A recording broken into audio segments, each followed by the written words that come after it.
All right, if there's something that you got to keep in mind, it's this, right? Is that even if it feels like you're not going in the right direction, let me tell you this, man, just be patient because there's there's something to being a late bloomer. Like I can speak to my experience, which was I didn't really start hitting stride till I was about 26. All right, so long after college, long after a lot of my peers that were seemed to me like kind of, it's not that I was intentionally trying to compare myself, but nevertheless, I mean, you compare yourself to your peers naturally. So I just felt like a lot of people were way ahead of me, and I was frustrated with the lack of progress I was seeing, frustrated with the idea that like I couldn't get better is what I thought, because I always thought like when you're young is when you're supposed to be doing your best, but it didn't feel like that for me. I was like, if this is my prime, I was like, I'm doing something wrong. So, gradually you do the work, and it's like one of these things where you got to think about it like this. It's the little things add up and make a big thing, right? So it's not one particular moment or one particular habit that sort of allowed me to get to where I got to. It was the gradual process of grinding it out, of understanding that progress is a slow process, right? Of understanding that there's something to having perseverance and being able to be able to have like skin in the game, as they say, right? Get your fingers dirty. And I think some of the main things that I can look back on and think about is like, what did I do? Because the thing was, I didn't go into it thinking this is gonna get me to where I am or get me to a certain place. I just wanted to get out of feeling like I wasn't doing enough.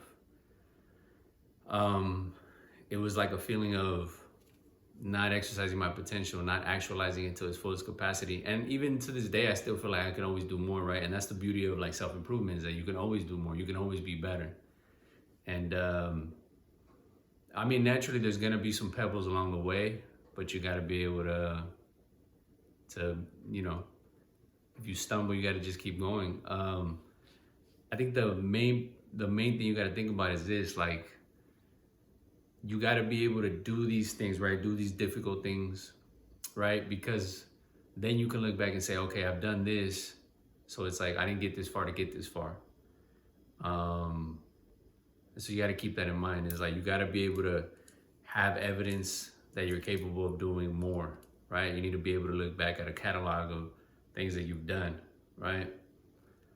And I think that makes it easier. So whenever you have doubts, you're like, well, I can always look back and see all the things that I have done correctly, and you just continue to push forward.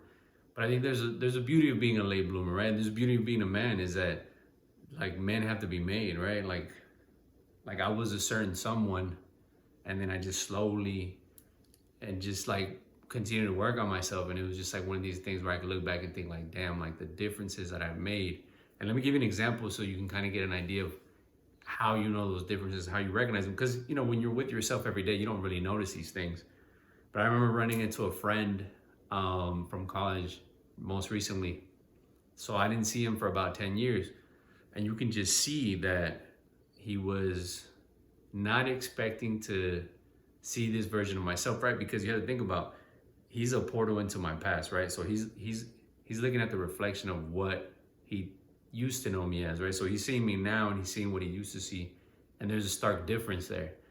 And so those are the reminders that you need, because it's like naturally he's like, yeah, we were talking and stuff, and it's just like you just notice the difference, right? The maturity, not just physically, but like mentally, spiritually, just like all these different things that you can work on and should work on. And so if you think that like you're in a position where you think that you've maximized your potential, I would say don't think that. Like I said, I was 26 when I think I started to hit stride. And one of the things that I think I started realizing was the reason I felt like I was hitting stride was like suddenly all the girls started getting cuter. And look, that's a terrible like way of seeking validation, right? Which is like, oh, are the girls getting prettier? So that means I'm doing something right. It's more so like, is everything in your life based on your expectations, right? Is your reality matching up with the expectations that you want? And so one of them for me at that time, I think because I was always like seeking that value, um, not the value, but I guess like the appreciation from women. I don't know, like I've rewired my brain in that regard, but back then I know that that's what I was looking for, right? I was looking to say that, oh, I could get girls, like I could date, right? Especially because like when you're a late bloomer, you're not really getting all the action. Like the girls kind of pass you up. You're just a buddy. You're just a friend. You're not really like the guy, right? It's like it's funny because I've been on both sides, right? I've been the guy that girls make rules for, and the guy that girls break rules for. So it's funny to look back and see, the progress. Um, so that should be that should be like a side thing, right? Like you shouldn't look at, oh, I'm trying to improve to get girls. Although that's a nice like addition, but it should just be because you're really focused on trying to make yourself better. What comes with it afterwards, that's an afterthought. It should be, in my opinion, right? It should be an afterthought. Because the idea should be, can I get better? Can I prove to myself that I can continue to work and improve myself? And I don't mean this just physically, right? This could be in any endeavor that you choose. But the point is that you need to work hard. You need to make the decisions to want to change, right? And like I said, think about it like this: it's the little things. It's not the big things, right? It's the little things.